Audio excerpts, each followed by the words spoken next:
What's right before your eyes, the one who's gonna fill all those lonely nights. Are you looking just like me? Or you blinded by your big dreams? Are you a rock star in the shower? Or an angel in your sleep?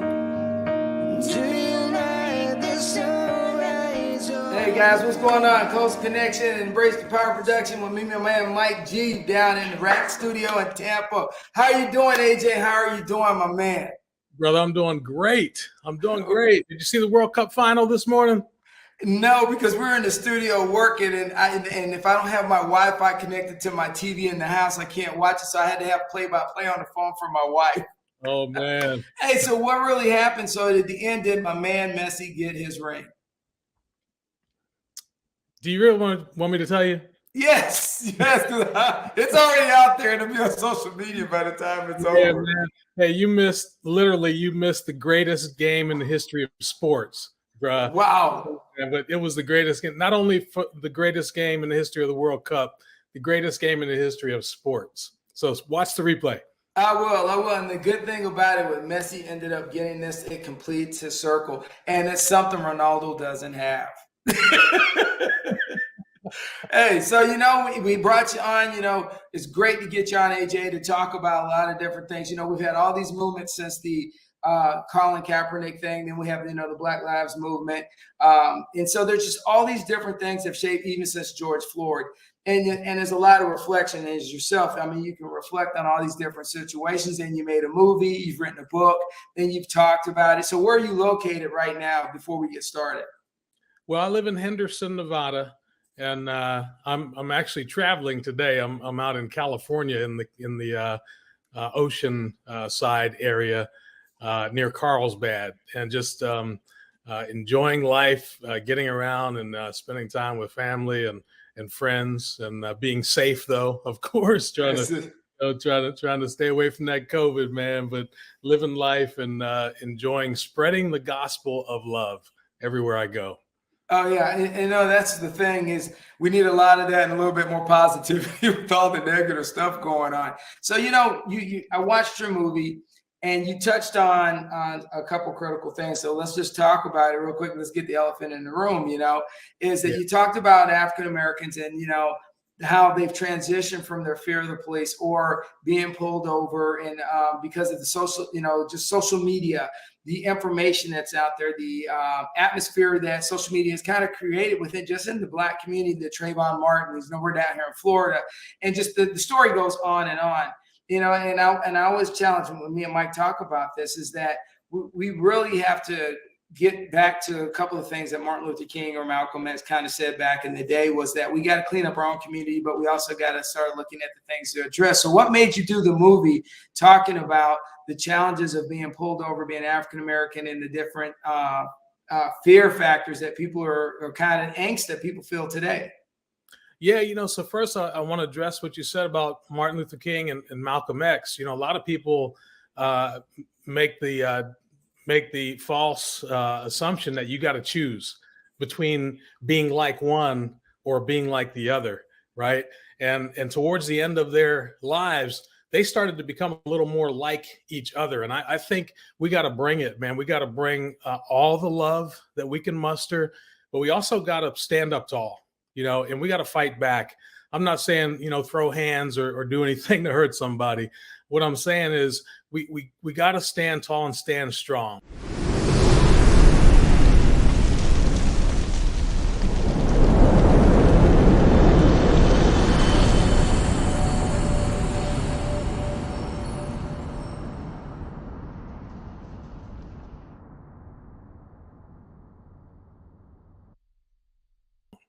And we've got to fight for justice, because those in power that have all of the power, they don't want to give that up easily, and they'll walk all over us if we let them. People have shown that to us time and time again. Even though we've served our country, even though we contribute in our communities, we still have to fight for every inch of freedom that we have as Black people in this country. And so we got to bring it, and be a little bit like each of them, and also bring our authentic selves and our ancestry to the table, because we come from a strong line of people. And so in 2012, when I was stopped for walking in my own community, that was the straw that broke this camel's backs. You know, Oh, I understand. yeah, that's when I said enough is enough, man. I had been stopped dozens of times in my life. And at that time I was 48 years old, and I was like, I can't even go for a walk in my own community. No, this has to end. So that's why I made the film. Oh yeah, you know, you touch on the point, and you brought up the military and the veterans. It was very hard for me to watch the lieutenant. They got pepper sprayed in Virginia. That to me, if you're in uniform and you clearly, the lieutenant clearly stated, look, I was scared to pull over, so I wanted to pull over to an area that was lighted. That made, you know, he was very clear and concise in why he did not stop right away. Yeah. And just how it escalated. It's sad, you know, the fact that you're in uniform and you're being disrespected, you know. And so I think back to reflect, because I'm around the same age as you. Like, you know, I told you I was in locking out. I was dropping my girlfriend off. I got pulled over. I was in my uncle's car. He had an expired tag, which I didn't know because I was borrowing the car. And then when they pulled me over, the guy's like, hey, you know, I was like, one, not my car. Two, I go to college in Georgia. Three, I have no idea what you're talking about. I'm a junior in college. No warrants. I'm minding my own business, you know. And the fact that the interrogation that I went to and the humiliation of being sat on the curb right there in front of my girlfriend and being humiliated, it made me reflect on a lot of things. But it made me realize that, you know, a lot of Nelson Mandela is that you can't exercise your rights unless you understand your rights. And so I think it from an educational standpoint, and Malcolm X clearly said this back in the day, is that we got to, after he came back from Mecca, he said, we got to start cleaning up our own neighborhoods. We got to start educating our own children. And sadly, in 1967, they passed the welfare bill. And it pretty much was the deterioration of the African-American family at that point, because they removed fathers from homes. And then we had a high incarceration rate by 1976 of African-American, young African-American males in prison. So it all comes full circle. And as you looked at your film, you had a diverse cast. So let me ask you, how did you find yourself? How did you shape that and make sure that you touched on like every area with a diverse cast? Yeah, well, we interviewed more than 50 people, and we had more than 60 hours of footage. I'd like to think that you know, I had everything to do with selecting the final folks that came into the film and whittled down, you know, the film from 65 hours to 90 minutes. But there was a combination of an extraordinarily good team of people that I worked with and divine intervention. There's no other way to put it, because the final product that we came up with on a $60,000 cash budget and a lot of favors thrown up on top of that turned out to be a film that if HBO had made it, they would have spent $2 million and it still wouldn't have been as powerful. These folks in this film, some of them I knew, and some of them I met along the journey between 2012 and 2017 when the film came out. And some of the connections we made were just miraculous. You know, one of my associates found a link to the story about Andrew and Jamel, the two people in my film, where Andrew's the cop and Jamel got framed by Andrew, sent Jamel to prison. And then when they found out that Andrew had done wrong, they let Jamel out and put Andrew in prison. And then when they're both out, they became best friends, like brothers, and they still are to this day.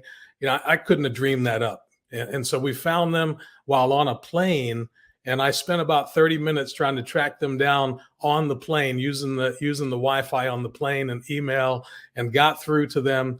And we were able to scrape together some pennies and dimes to fly out to see them several months later to come up with what was the perfect ending to this film. So if anyone out there hasn't seen it, they really need to watch it, because just looking at the title, Walking While Black, Love is the Answer. You know, a lot of people might think, oh yeah, you know, I've been there, I've seen, you know, that happen. I know about what's going on, but nah, you don't know until you see this film, because it comes at the issue from a 360-degree angle. We've got cops, We've got people who have spent time in prison. We've got other people from all walks of life in this thing. And it really just, every time I watch it to this day, after seeing it literally hundreds of times, I still learn something new every single time.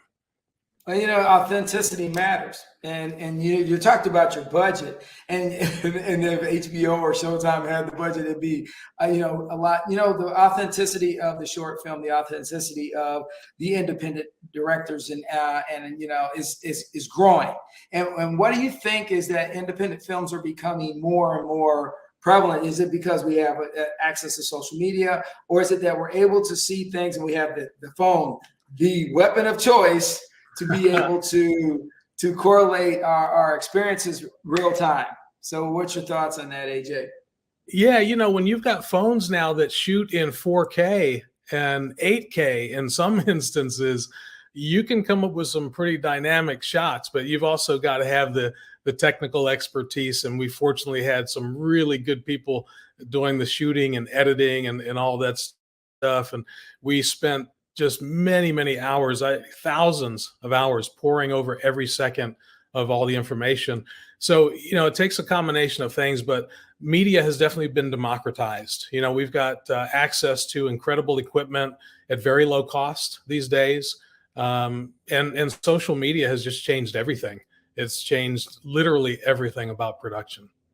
Oh, no. And it's reshaping the world. So as you look at this, what platform were you, what audience? Okay, so first let me ask this before I go any further, is how did you decide to get on this project and get it funded and do it? Or did you just have a moment you said, okay, this is something I need to do and I got to figure out how to get it done? So because I know for a fact when it comes to funding, budget, getting people together, me and Mike G, we go through it on a regular basis with this production because we have a team that everybody understand we got somebody behind us. It's just not me and Mike G. We get things done to get it marketed. So how were you able to get financing and then decide, this is how I got to put the team together? Because that's not easy, man. It's not. No, it is not. And, back in summer of 2012, when I first started on this journey, really nobody wanted to hear anything about this. It wasn't in the news every single day. And it wasn't like people were lining up in the Black community saying, hey, we gotta stop this. Because quite frankly, the most pushback I got in the beginning were from Black professionals who didn't want to put their neck on the line. Attorneys and business leaders and others who literally told me, man, I feel for you. And that's happened to me, but I don't want to lose my business over this, Wow. Dude, so it was not easy, man. We struggled for 2.5 years until September of 2014, when I actually had an epiphany, a life change. I was over in Hawaii. I just finished a 50-state golf trip. And I did that trip not just for, it wasn't a boondoggle, man. Don't get me wrong. No, I didn't look. Hey, I love golf, so I'm just like me and Mike both play. I'm like, yeah, okay. Hey, as far as I'm concerned, as long as you're on a PGA course now and then, just like check. Right. So yeah, I do love golf, and I've done a lot of golf writing and so forth. But it was a time in my life after going through that experience and then fighting with the police department in Howard County, Maryland for months and months and months saying, I just want an apology, dude. That's all I want. Just admit that you were wrong and then pledge to do something better and let's move on. And they refused to do that. And not only did they refuse to do that, but when I got into internal affairs and with the NAACP and with the Human Rights Commission in Howard County, I started to get followed and stopped practically every time I got in the car.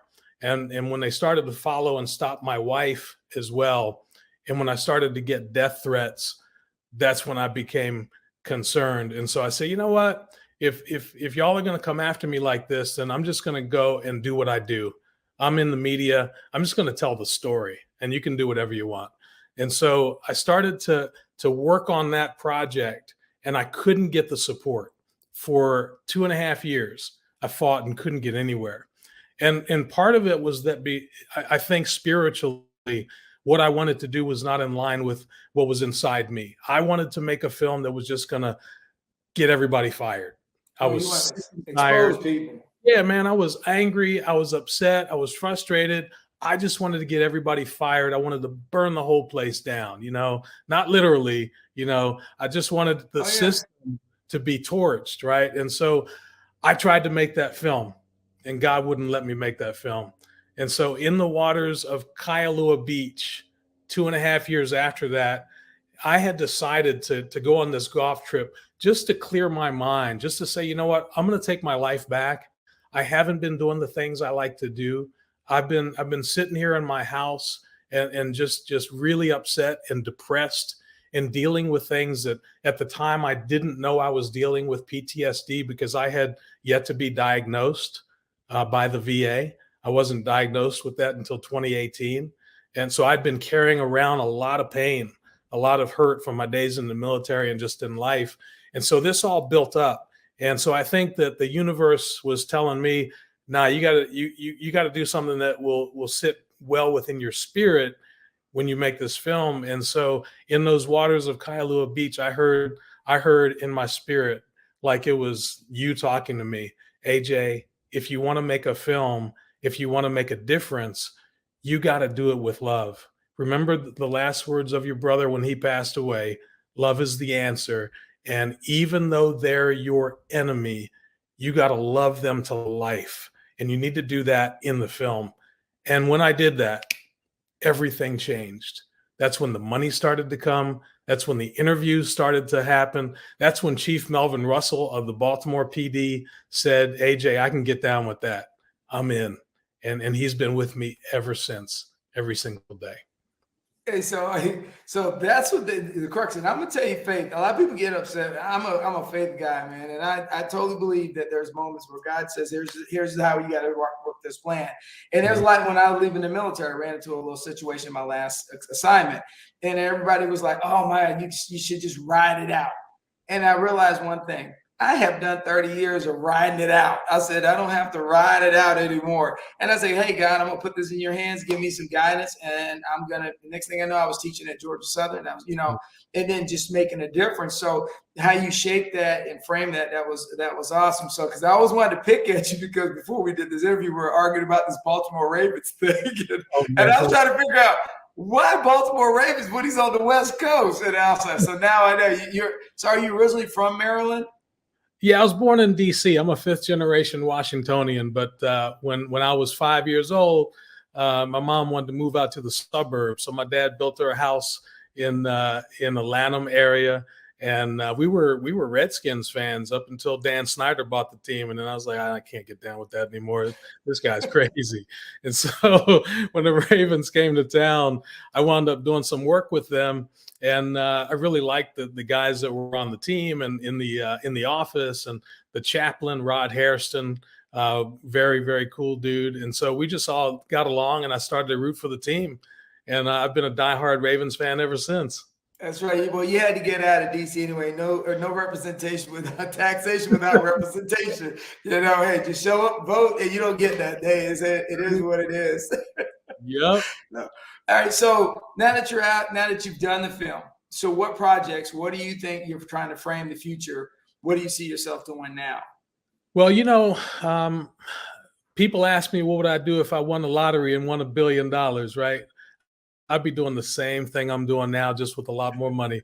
We went from making this film to writing the book. We've got a 482-page book called Love is the Answer, where about half of it is my writing, and the other half I actually had contributors from all walks of life come in and tell their stories, about what love means to them and their interactions with police. And I've got police in there who have talked about their interactions with the public. And so the film and the book then birthed the movement, the Love is the Answer movement. And we're operating in all 50 states. We're operating in several countries now. And our goal with a 30-year business plan that began in 2012, we're going into year 11. Our goal is to educate 100 million people around the world on the Love is the Answer principles and get them to put those principles into action in their community. And this love thing that we're talking about is not the soft, mushy feeling that people think about, right? It's 4 action steps. The L stands for learn about people. And then the O, open your heart to their needs. The V is volunteer yourself to be part of the solution in their life. And the E is to empower others. And I guarantee everyone I meet, if you put those 4 steps into action with every interaction with every human being you come across, life will get better for you, for them, for the community, for the nation, and for the world. And we aim to prove that over the next 20 years. Oh, I love that, man. I love that. Yeah, and as you just broke that down, I love the way you broke that down. As you've now looked at the last 10 years, and let's just say I roll it back maybe from Brock to now. And we looked at it, seems like we've regressed as a society. And my biggest issue, and I want to touch on this before we get out of here, is that I'm trying to pull something together to try to work towards stopping Black on Black crime. Young African-American males taking each other's life. And I love one of the things in your movie that one of the officers said, the one white officer said, when he said that we're supposed to respect people, and we're supposed to love people, and we need to bring that together. I think in the African-American community, we kind of got to get back to a few of the basics of not taking advantage of people in our own community, but actually, and the reason I think Malcolm X has gone to this day is because he started saying it's time for us to actually take care of business in our own community, clean it up, remove elements that are destroying our communities, and be a part of our society, to be be a force multiplier, as in a life taker. And so what's your take right now with the hive? Saw it just on the East Coast the other day in New York, or I think it was New Jersey, where the young boys just went in there and shot each other. I mean, it just tore my heart up. I mean, what is it going to take for us to fix what we got to do? It sounds simple, but we got to learn how to love each other, and it comes back to the fact that most people aren't taught how to love themselves. They're not taught how to love their neighbor. We're just left to ourselves. Like parents are kind of left to themselves to figure out, how do I raise this newborn baby that just came into my life, right? Parents don't go through many classes on that. We just deal with it, right? Now we might YouTube it, I guess is what they do today. But people aren't taught how to love either. Have you ever, I know you're an educated man, have you ever had a class, I'm talking about a semester-long class, on how to love? No. I mean, you learn it. If you didn't grow up in our era, because 60s, 70s, with that grandmother or that grandfather, that uncle, that just seems to be that one that had God in his life, just taught you a value system that people matter, and that the Good Samaritan. I mean, people don't even teach the Good Samaritan rule anymore. It's like, hey, you see somebody broke down, oh well, that's their problem. Like, I can keep rolling. Yeah, you're right. The love's gone, bro. Yeah, it's survival of the fittest, and that, man, I'm telling you, that doesn't take us anywhere. We got to learn how to love each other. And so, if you're a parent watching this, sit down and have that talk, with your kids, not once, not twice, but 50 times, right? About the importance of being there for other people, and also for self-care. We just lost an incredible person, not just a great dancer, but an incredible human being. Twitch took his own life, yes. Right? I don't know the details behind it, but I know I tried to take my life in 1983 when I was in the service. And I thank God that I was stopped, by the security police who had been called to come check on my welfare, and it's ironic, right? That now I'm doing work to improve police community relations. We gotta get back to basics, about how do we take care of each other? How do we become this Ohana, which is, Hawaiian for family and extended family? Like my neighbor, the person down the street, I need to treat that person like they're my favorite family member, right? I can't be walking around having beef with everybody all day long. We got to figure out ways to get along. And sometimes that means saying, I'm sorry. Sometimes that means, saying, look, I was wrong. I shouldn't have spoken with you that way. Will you forgive me? Please. That's another Hawaiian principle that we bring into our work. It's a funny word called ho'oponopono. And I love that. It's, it's about reconciliation and becoming one with each other. And then, finally living with aloha, which is literally the breath of life, right? We got to breathe life into each other. We got to spend time and get below the surface and make sure that each other is okay. Spend the time to make sure that we do the self-care that we need, meditate, do yoga, whatever you need to do, go for long walks, forgive yourself, stop carrying around so much pain, right? And we got to do that work. And is it manly to do that? Absolutely. A real man and a real woman, and whatever you consider yourself, if you take the time to do that self-care and you take the time to care about others around you, the clouds will go away eventually, and that rainbow and that sunshine will come out. And that's what we need to see in this world. We're warriors, right? We've been trained to be warriors, but the biggest, most powerful part about being a warrior is knowing when to bring peace, knowing when to love people, right? Knowing when to have compassion and empathy and show grace. And that's where we need to get to.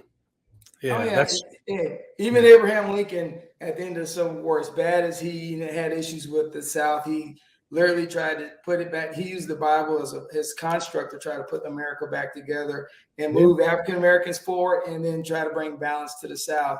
And so we have people in this world trying to make the difference. It's just ironic that you don't hear about these people, and they're not on the news. They're like yourself, AJ. The thing is, this is something that the news should be promoting and things you should be hearing about it. But no, it's breaking news on the crazy on a regular basis. We just don't see the positive lights that Anne-Marie Johnson, yourself, and so many other people are trying to do to help the communities out there. So before we get out of here and wrap this up, what words, if you had to leave your imprints in this sand, in this history of where we're at in America in this 21st century, what words would you leave with everybody out there? Oh man. Well, it's simple for me, man. It's love is the answer, going back to that. I'm going to say it again, just to make sure the people in the back hear it. Learn about people, including yourself. Open your heart, volunteer to be part of the solution, and empower others to do the same. Those 4 things. If I can get people to embrace those 4 things, that kind of love, and leave that kind of a legacy, then I've done my job here. All right, amen. And so with that being said, as me and Mike G says from the Iraq studio down in Tampa, Florida, my man AJ, we blessed, and you have a Merry Christmas and Happy New Year, and we appreciate you, man. And with that being said, as me and Mike G always say, keep it rolling.